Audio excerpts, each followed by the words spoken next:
Suddenly, you see Qatar, Saudi Arabia, UAE, Jordan, Egypt, Turkey, Iran all lining up on one side, at least in their public rhetoric. And if rulers want to hedge, the Arab Street is forcing them to take a harder stance. One journalist asked the Saudi foreign minister about so-called voluntary migration for Palestinians. Basically, should Palestinians willingly leave Gaza? His response was pure anger. Not a single Palestinian will leave. This is their land. You cannot force them out. That kind of raw fury hasn't been seen from Saudi leaders in a long time. Meanwhile, what's America doing?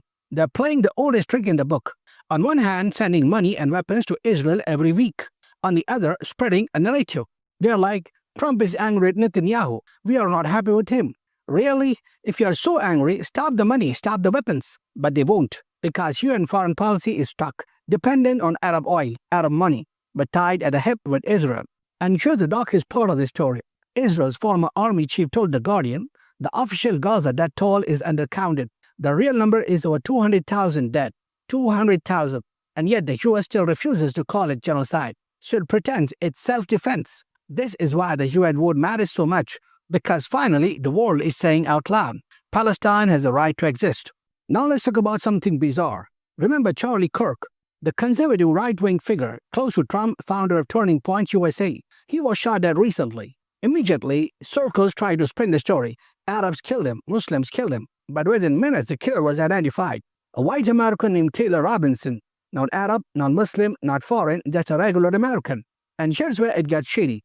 Charlie Kirk had recently started criticizing Israel. He was against war with Iran. He wanted Epstein's files open. He was drifting away from the pro-Israel right-wing camp. So, was this killing just random or was it convenient? Meanwhile, something historic is brewing. Iran, Saudi Arabia, Qatar, and Turkey are planning a joint naval exercise. Think about it. Countries that couldn't even sit in the same room 5 years ago are now doing military drills together. And Qatar is pushing the UAE to shut down its embassy in Israel. Even the UAE hasn't said no. The cracks are spreading. So here's the takeaway. At the UN, Israel is isolated. On the Arab Street, people are mobilizing. Even Arab leaders, once cautious, are starting to show anger. And America, caught in the middle, pretending to be upset with Netanyahu while funding him at the same time. This is a clear sign yet that the old order in the Middle East is collapsing. The world is waking up. If Israel continues down this path, there will be no friends left, only tiny islands that depend on US aid.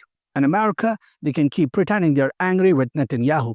But until they stop the money, stop the weapons, stop the blank checks, they're not angry, they're complicit.